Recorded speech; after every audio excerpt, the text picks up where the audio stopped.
My name's Lyle Ricker, and I was born on my grandfather's homestead in July 1925. And I went to school. Most of my school life was in the Peace River country, and my dad had a homestead there at that time. And in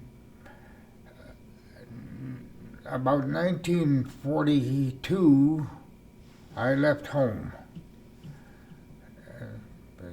Things were pretty tough then as far as living goes out of the 30s. And I went to work in the bush camp and for farmers and a stockyard. At one point, a few months in each one, and when I was 18, I enlisted in the Army. I guess that was, up to that point, that's about it. I never finished high school. I regret that, but it's the way it was. And I took my basic training in Grand Prairie, Alberta, along with a lot of other young 18-year-olds at that time. And then advanced training was in Calgary, and took several courses here or there, and just so that I didn't have to do guard duty or peel potatoes or something back in Calgary, or take a course in something or other. One of those courses was with the 3-inch mortar, and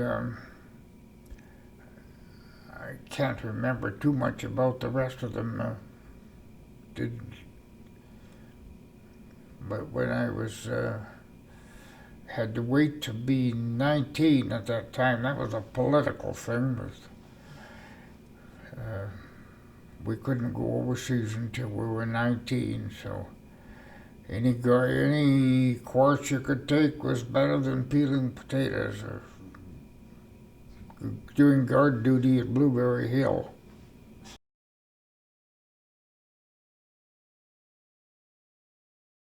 I missed the first draft after I was 19 because I had tonsillitis, and that plagued me all through the war. Every time I seemed to, except for the war itself, every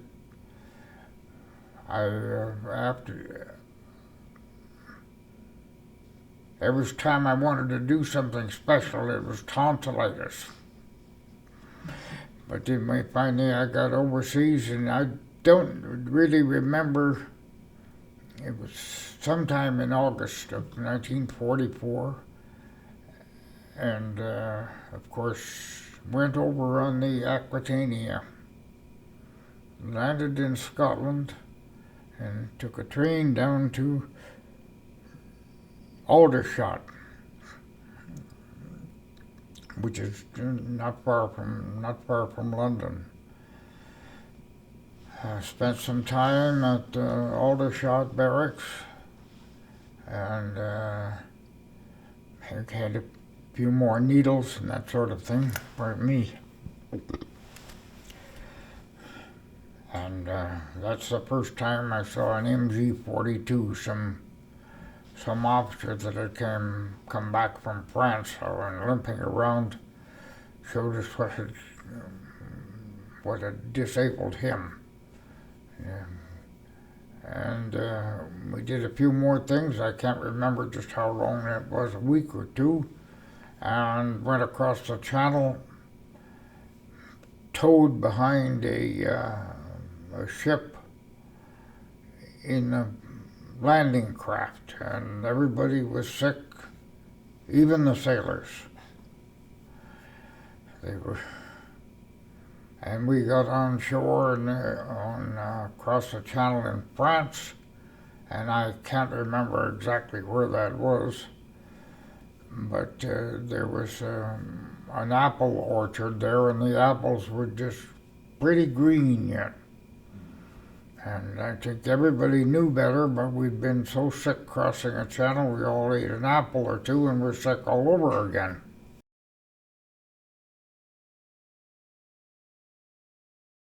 It took some time to get up to the fighting, although you could hear the guns when we got as soon as we got on shore, actually. But I can't remember how long it took to get to the front. But when I got there, it was Ghent in Belgium, and we were put in tents in Belgium, and the V1s, doodlebugs as they were called locally, were going over all the time. And we were told not to shoot at them, because if we did hit one, it'd come down on us. So I don't remember exactly when, but things were very, very confusing at that time.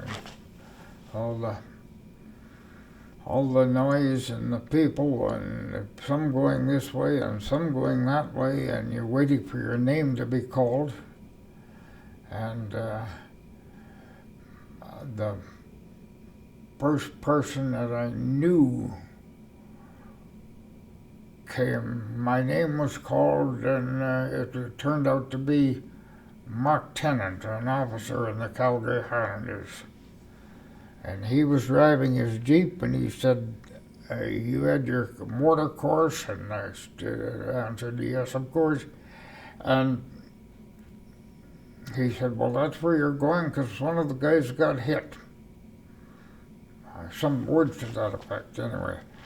And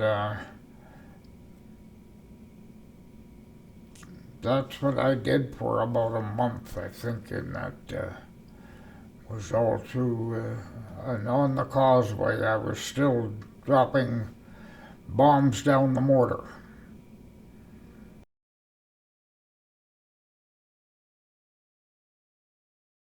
The causeway, when I was in the mortar platoon at that time, and I don't think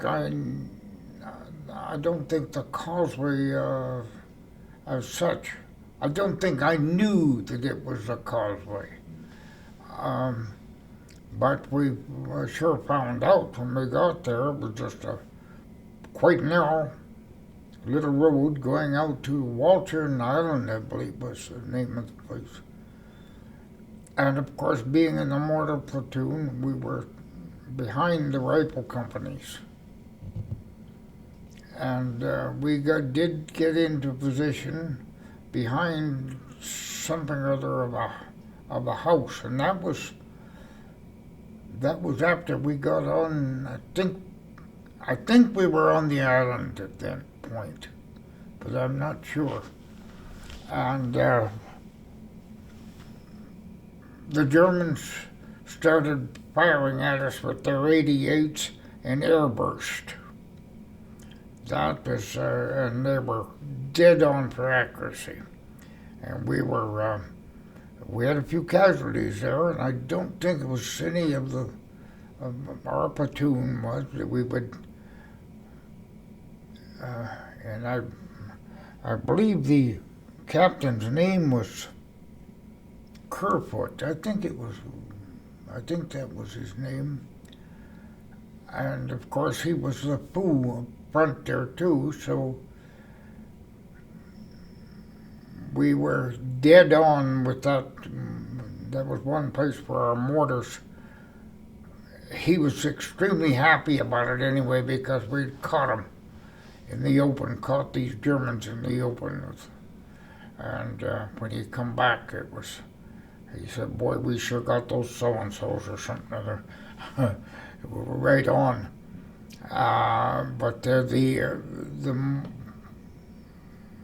in between airbursts and we couldn't pull when we wanted to move, we did have a Jeep up there, and the Jeep would hardly pull the base plate out of the mud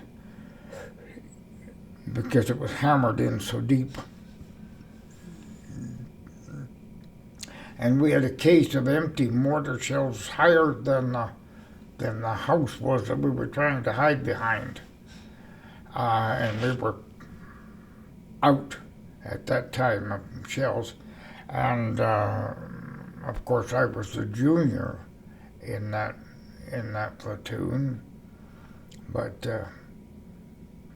they told me to get my Bren gun and get up on the other side of this house there anyway. And I just can't remember. It couldn't have been one of our own officers. I'd never saw him before or since, I don't think. And the Germans were just about that point. I think they were forcing us back down the causeway again. Well, we were outnumbered something terrible when we found out. I don't know. And it was quite a narrow road. I try to remember. That's all it was, just a little road out there, and it was the ocean on both sides. And you couldn't, like I say, I was in the mortar platoon, and we were behind the rifle companies at that point, but you couldn't live out there without some protection, or you had a choice. You got to crawl along the bank between the water and the dike. And of course everybody didn't want to get wounded and fall into the water because it wasn't, I don't think it was terribly deep there. Most of the places it wasn't. But if you got wounded, it wouldn't matter. You were going to drown anyway. But my recollection of it, because I was in a mortar platoon and behind the others, and we had a problem with the Jeep, I can remember that. And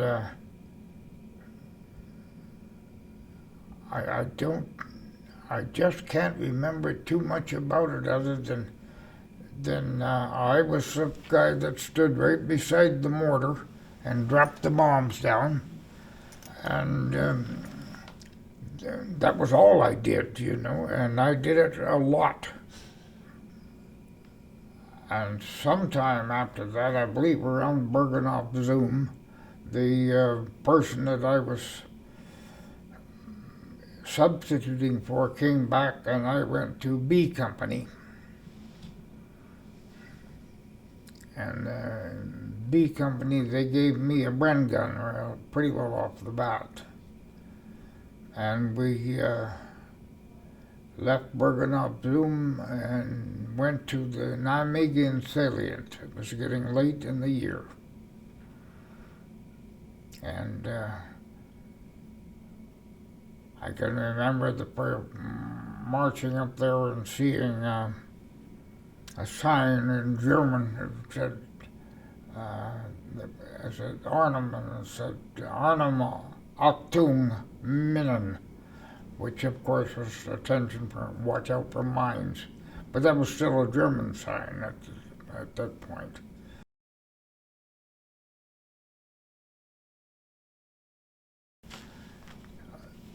I believe it was called the Reichswald Forest on the Nijmegen salient. And there was bodies all over the place, and gliders, and some gliders that had come in for, right offhand, I can't remember, Market Garden, I think is what they called that assault.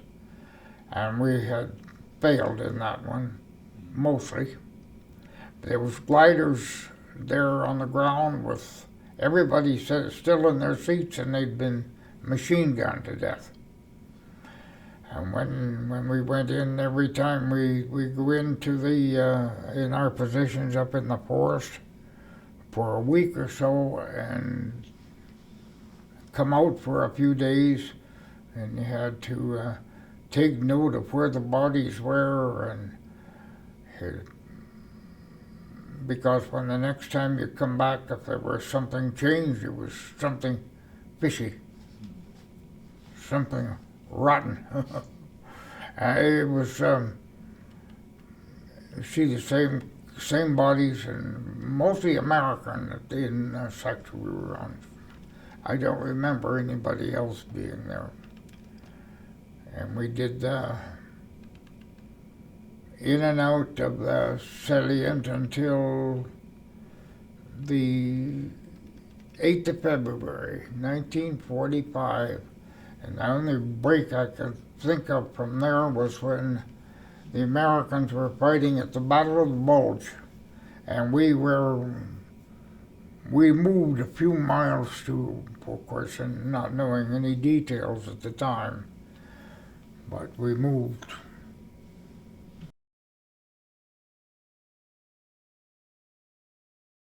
Well, when the weather cleared, the Battle of the Bulge ended quite quickly because they were able to fly, and the German army was done for in that area. We went from back to our position in the forest on the Nijmegen salient, and we got shelled periodically, quite a bit actually. At one point, the airbursts come over, and there was nothing but propaganda leaflets in there telling us that we were going to be coming into Germany, and if we survived anything, it would be a wonder or something like that, and we were going to be hurting poor German civilians who hadn't done anything to us, and typical propaganda. Anyway, I collected all of those leaflets that I could find that weren't torn up, and they're still in possession of my grandson at this point in time. But they're quite interesting, I thought.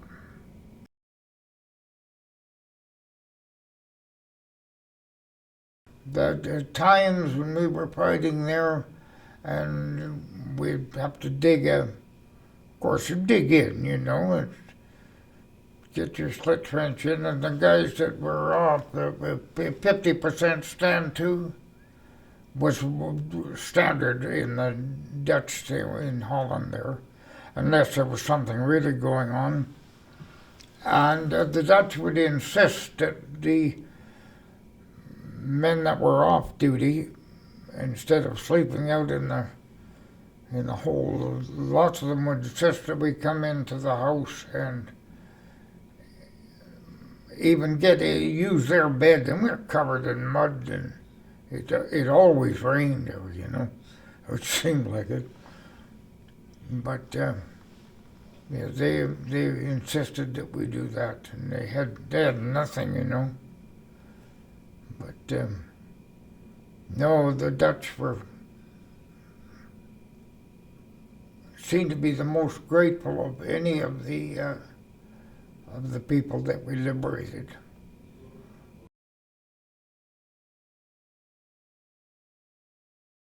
On the 8th of February, 1945, we all lined up for the assault on the Rhineland. And we had, as far as I can remember, I was told that we had 1,500 guns on a 5-mile front. And when we finally jumped off the infantry, that is, at daylight, the cordite smoke was so thick you had to bend over almost double to get any oxygen. It was just hanging in the air, and the guns had been firing all night.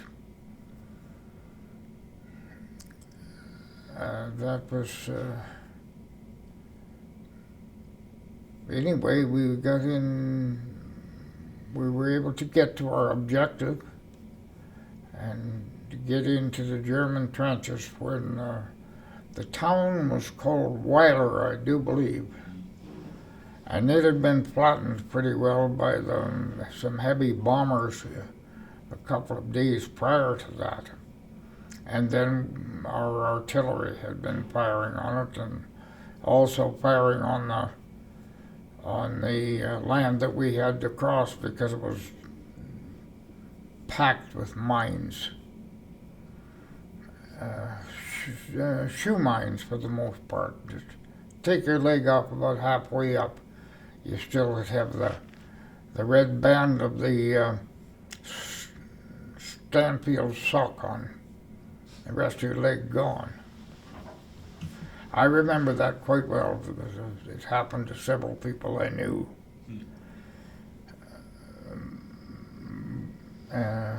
Anyway, from Weiler, I can't remember the names of all the towns. Of course, it was there was a crossroad at Cleve, I believe it was. That was quite a battle too in there, and there was one town after the other. We were told where we were going, but it didn't mean much. It was just another town or another objective to be taken.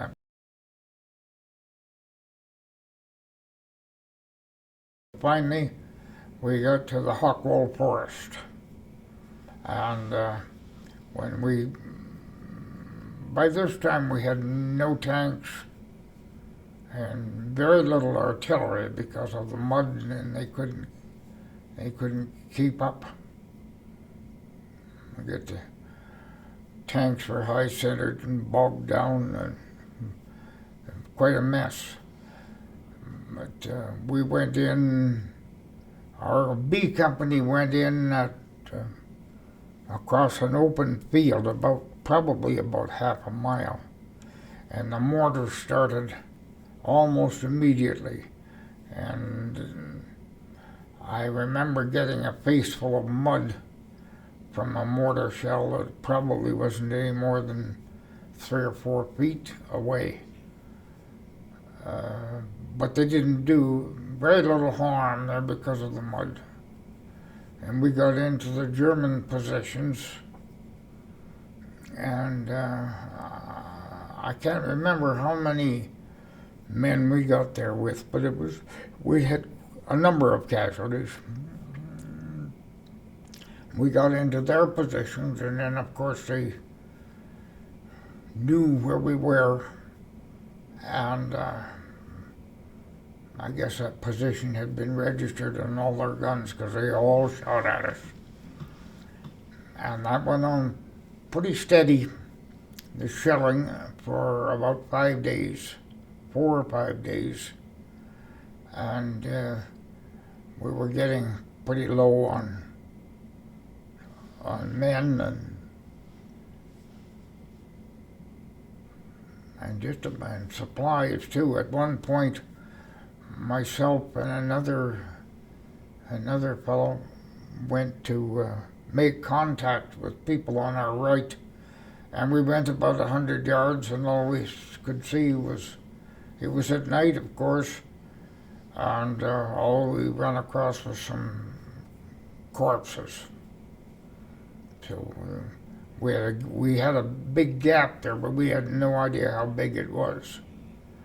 And somewhere around there, a few of the Germans broke through, and they were quite few. There were very few Germans on at that point, but they got through, and some of them were behind us, but I'm only 2 or 3 men. And when we realized it, and of course we took care of them, but by this time we had some tanks up, and they were back about that half mile, and I believe it was a Fort Garry horse. I think it was. And they saw these Germans, and then they didn't see anything except, or maybe us moving around there a bit, and they started shooting at us. So we were getting it from both sides. But the tanks were shooting with machine guns, and we were lying as flat as we could, and in that particular area it was sand, and the trenches kept caving in, so we got our own machine guns from one side and the German mortars from the other side. That was, I don't know just how to put that. You wondered what the heck was going on, and finally somebody crawled up on a tank and said, "Hold it, we're still holding out up there." And sometime along there, I guess it was the Americans, we had got across the Rhine, and everything quit. We were getting shelled 1 minute, and there was silence the next. And we got a message of some kind. I can't remember what. Somebody came up and said that we could come out of the lines, and we did. And the sound of the bagpipes never sounded so good as they did that time. Had been in there, that forest, about 4 or 5 days with constant shelling. It was just rained down, and the mortars, a lot of them have exploded in the treetops.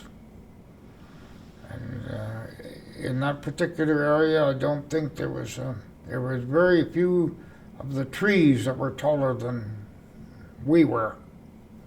And they got it from both sides. But we came out of there, and the bagpipes were playing and everything by the time we got out.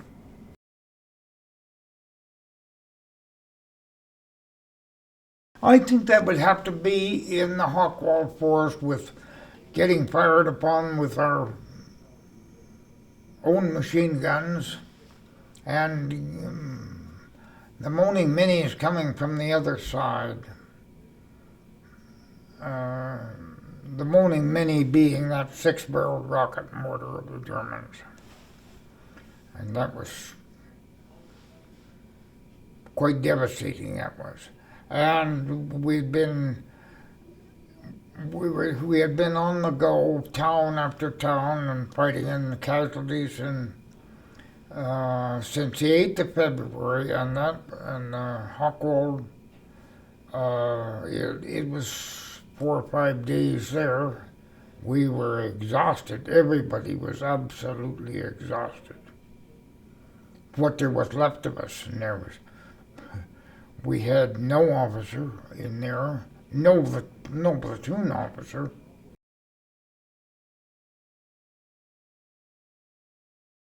We went into the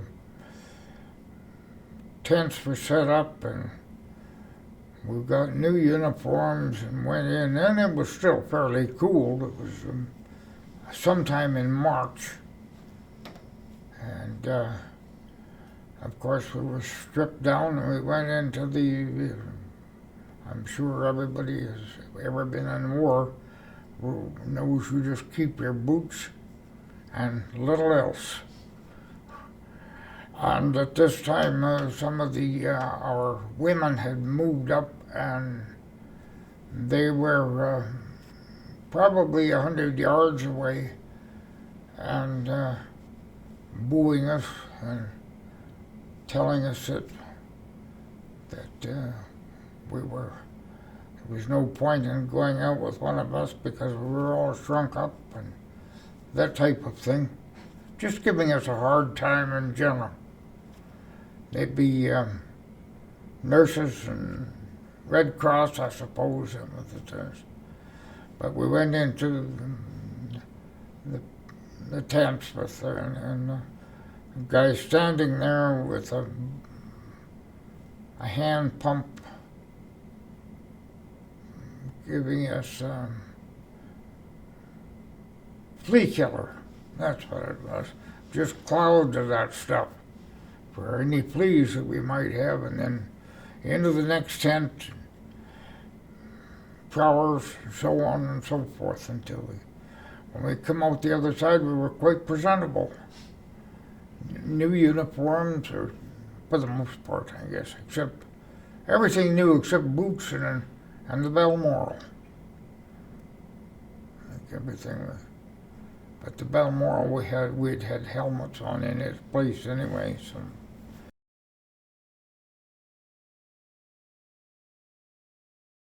We went to Brussels after that for about 5 days. What did you do in Brussels? Drank quite a bit of cognac.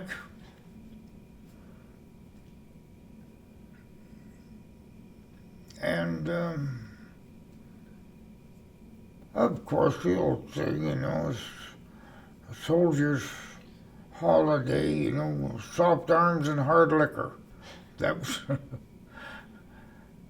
that's what we try and find some girls and have a party. I guess that was mainly it. I wish I'd have been a little older and had a little more sense and gone for souvenirs or something. I did have a little statuette of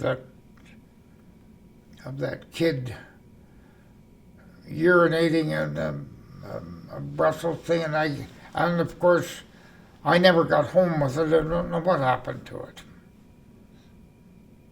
But that's a highlight of Brussels, I think.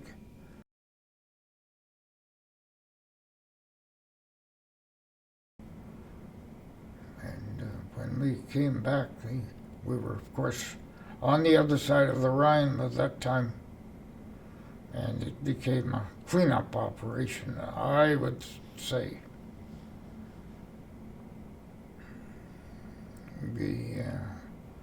One town to the next, and we did. I think you would call that a leapfrog thing. I think that's what we called it.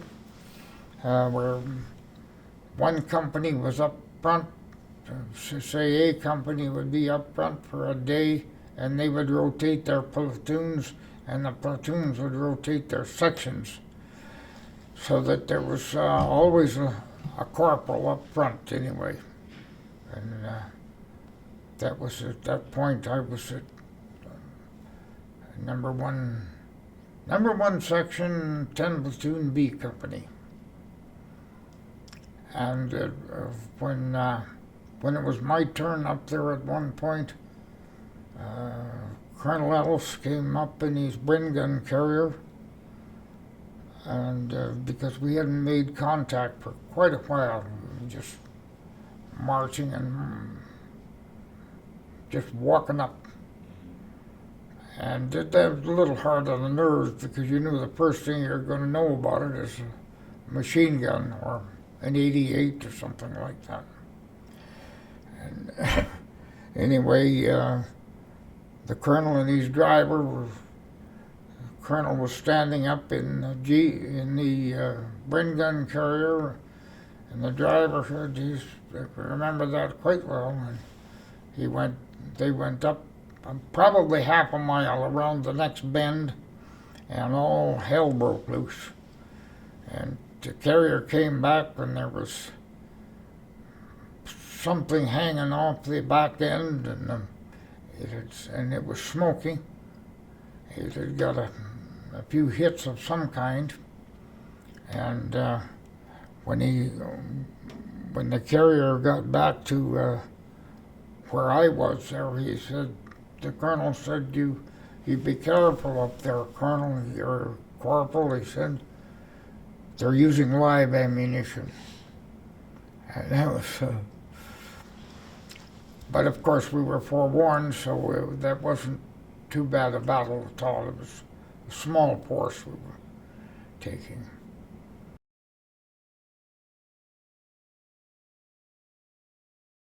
Absolutely excellent. Just, I think he was, everybody liked Ellis.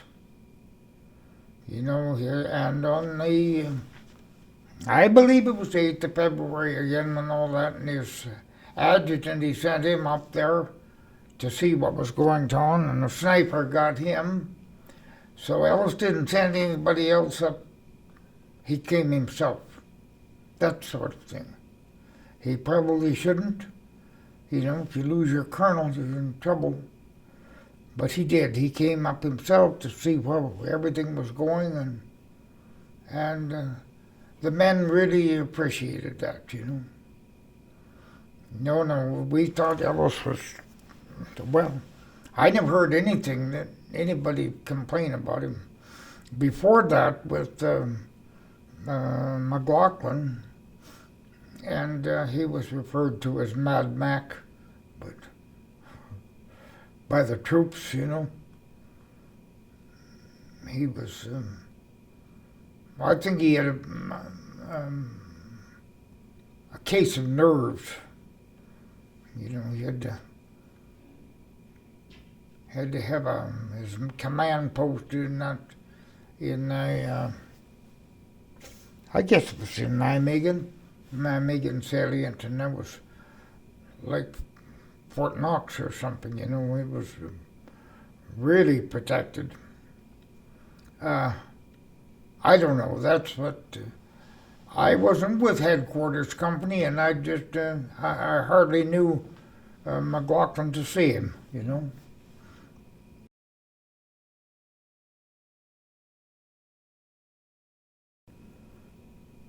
We lost quite a few men, mostly the first aid guys.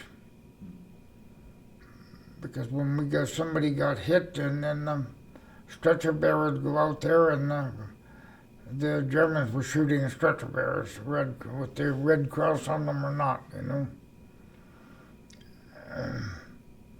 And they, at that point they had some rail cars filled with rocks or cement or something, and then they blew the wheels out from under them for roadblocks. And we were going to go in there with the Lifebuoy flamethrowers, and I had one on.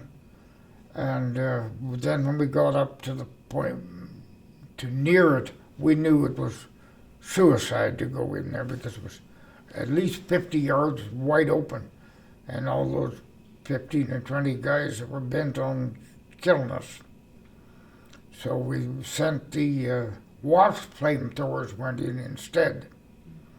We had to blow I don't know whether we did or the engineers probably blew the hole in the rail cars or something, and the flamethrowers got through, and they went down that, and it was buildings on either side, and one at the other end, kind of a courtyard up here. And they went down there with their flamethrowers, and of course that was the end of the problem.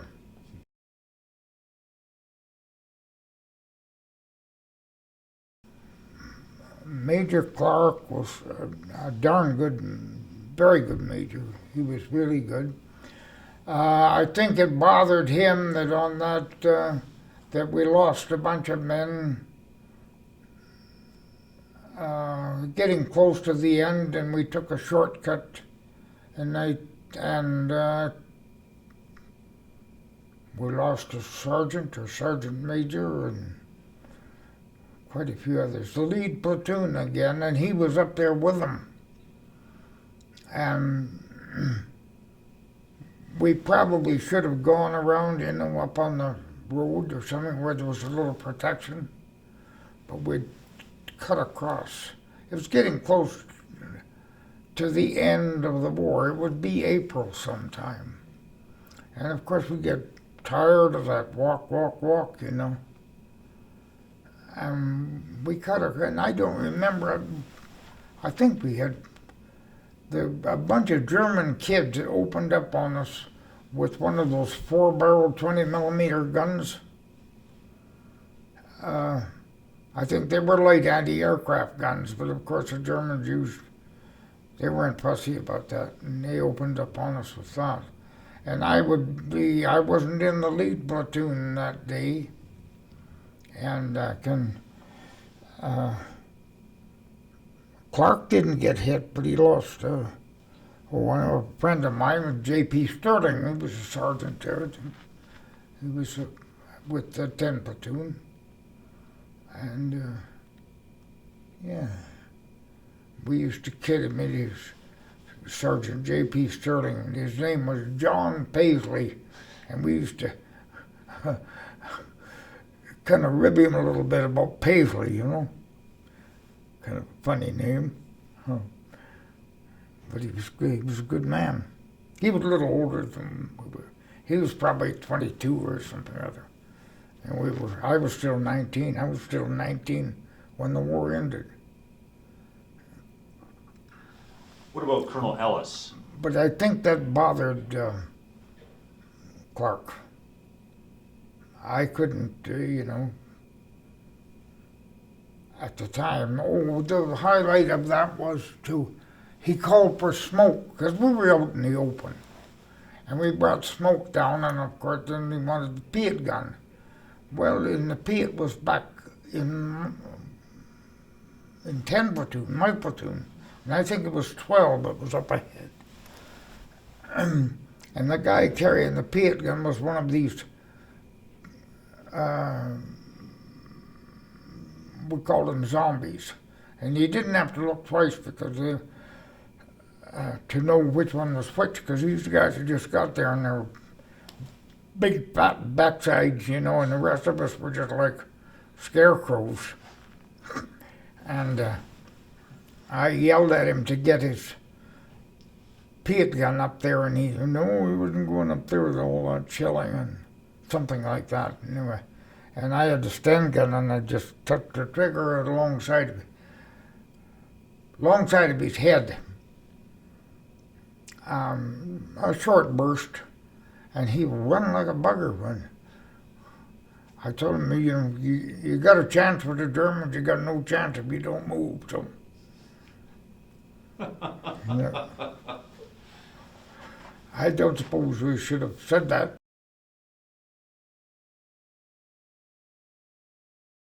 And that's what the rest of the war was pretty well. Was sometimes we ran into stiff battles, and sometimes the Germans just gave up when they saw us. A white flag or something. I can remember at one point there, Major Clark was up front with us. And he told me to take the Bren gun. And of course, and I was packed a Sten gun. He said, you take that Bren gun and come with me. And we, so of course I didn't ask why. And the two of us crawled along, not very far, probably 75 yards or something like that, and where we could see just something that he had seen and the rest of us hadn't noticed, and it was a part of a building, and the bottom part was still there, and it had a little window, and it was probably 300 yards away. And then I knew why he had asked me to take the Bren gun, because I was fairly good with it. And he said, can you hit that window? And so I fired a few bursts into there, and about 20 Germans came out. They'd been in the basement section or in the bottom part somehow. He'd seen some movement or something other, but they came out with a white flag anyway. So we crawled back, and I gave the Bren gunner his Bren gun back, and that's continued on, I guess. I can't remember anything else. Just little things like that.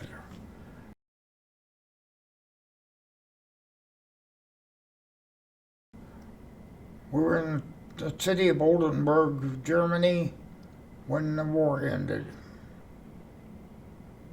And that was prisoners coming in and throwing their weapons down on the ground, and a fence built around it afterwards. I guess that was the engineer's job. It ruins souvenir hunting anyway, when they put the fence around it. And during this time, of course, there was absolutely no fraternizing with the Germans. The only thing you spoke to them about was give them orders. And that was a little frustrating. Here we are, most of us 19, 20 years old, and there was no German men around, just little kids and old people, and lots of girls. And that's a little frustrating, I think, on both sides.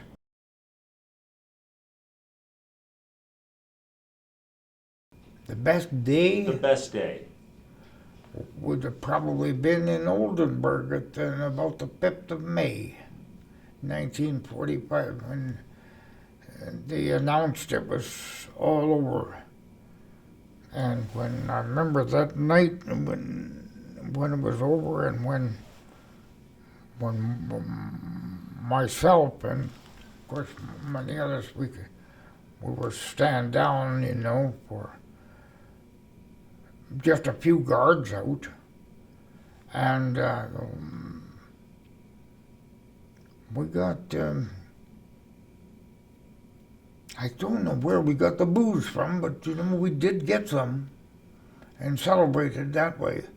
And we were in one of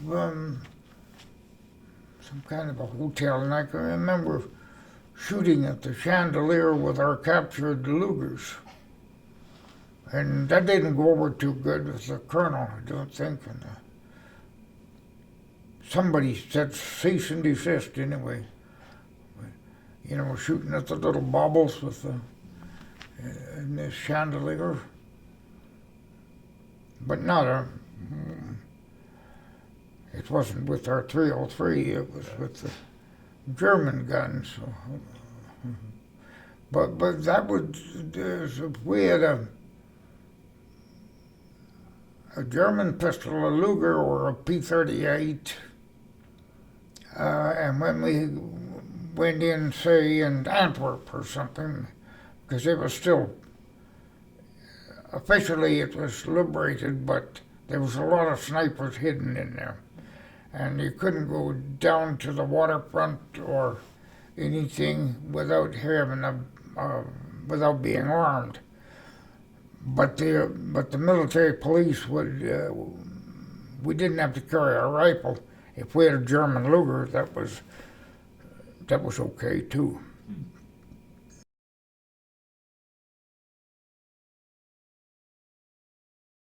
We had heard about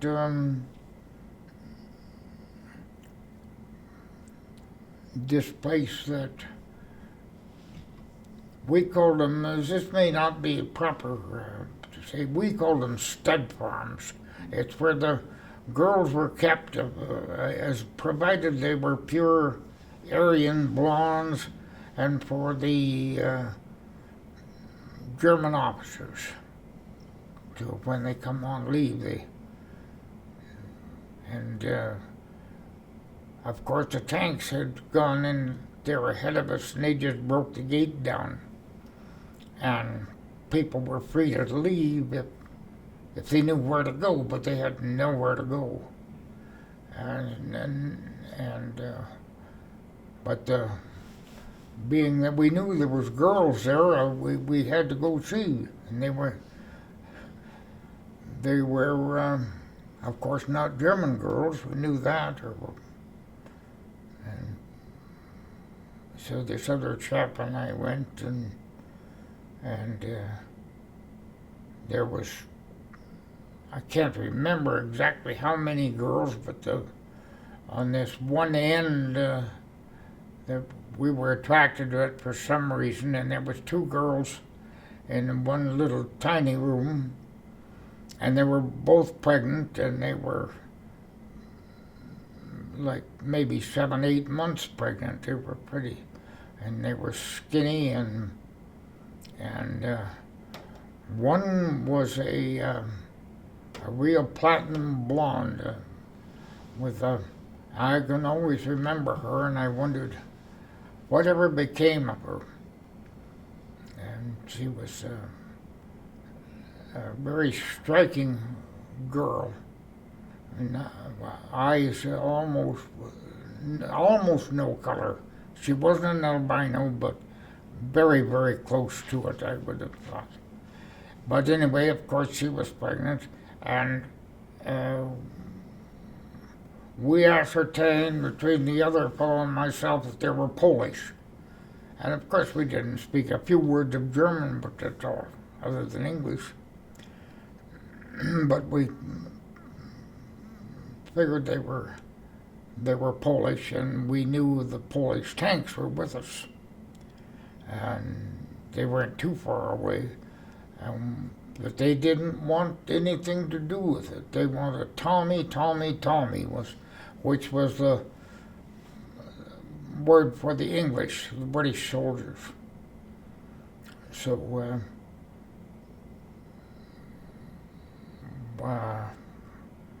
it was probably illegal, certainly not very smart, but we told them that we would come back for them the next night and take them to the British.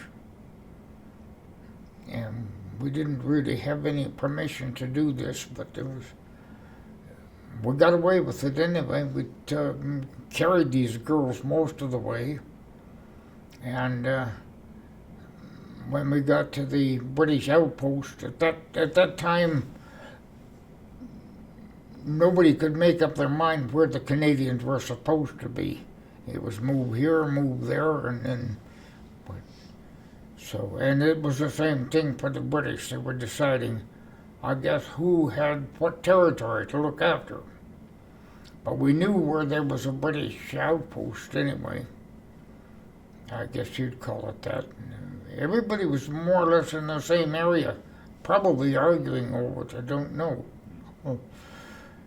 But we took these girls at night, of course, to the British, and it was just one guy on guard, and said, there's the gate, and they walked up to the gate, and we waved them goodbye, and that's it. And of course, I often wonder what happened to them.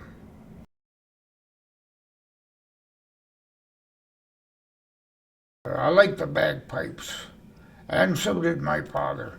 But my mother was from Missouri, and she didn't like the bagpipes too much, or said she didn't anyway. She said they sounded better like a mile away or something like that. That was my mother. But no, I thought they were very, and I think everybody did, very inspirational. You could be just dragging your backside along in the mud, and you hear the pipes, and it did perk you up. There's no doubt about it. And I still like them, and of course my hearing is pretty bad right now, but the pipes will still make me straighten up a bit.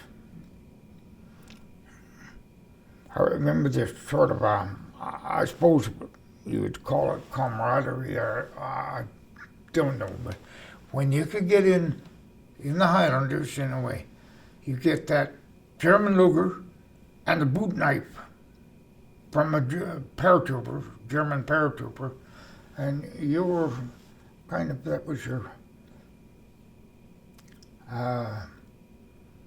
you were a real soldier by that time. Never mind and a few other things that were German. I can't remember, especially their cigars. And it's crazy just what young people will do, you know, and of course.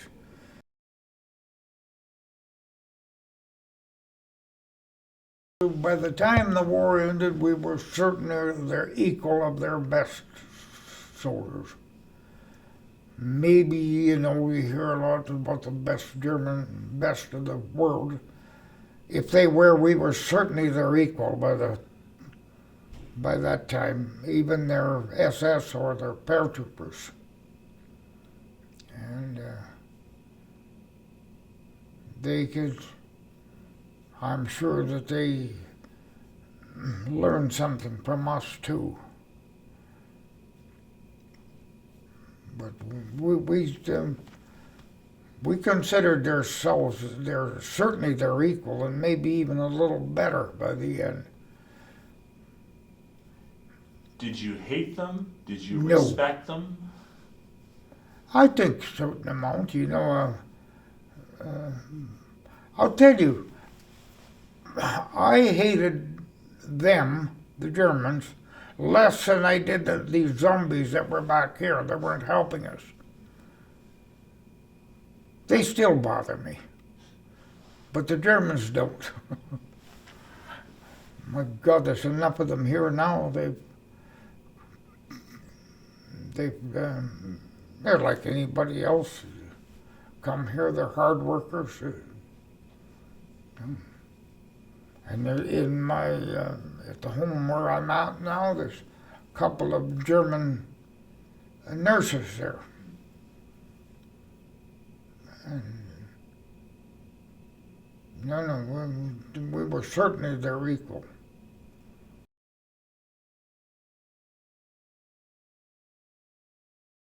I was very glad to have stayed there another year, because that gave me time to, give us all time, I think, to get used to the idea, you know, not being running on nerves all the time.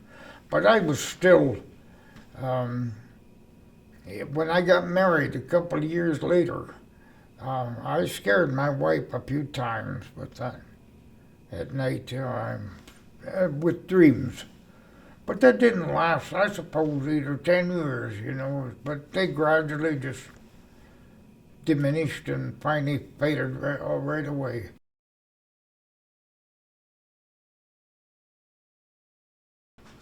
That's a war that had to be fought and it had to be won.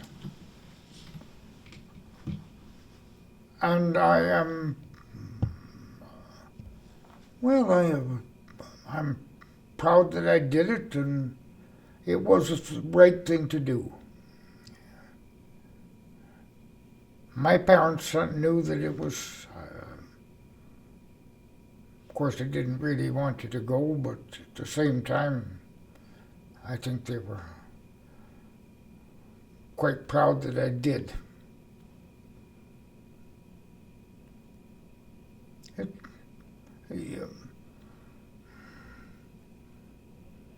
Who was it? One of those movie actresses? Was it the movie actor?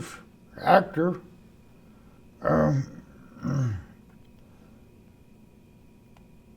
can't remember what the name of the show, Western show, and he said, "A man's got to do what a man's got to do." Who was that? It's a Western, I think. Is that, Pardon? It's a Western. Is that Shane? A man's got to do what a man's got to do. Alan I'm not sure. No. I know the phrase. Yeah. Well, that was about the way it was. We had to do, and I think that was pretty well all the guys that were there. It's got to be done. That's great. Thank you very much. Thank you.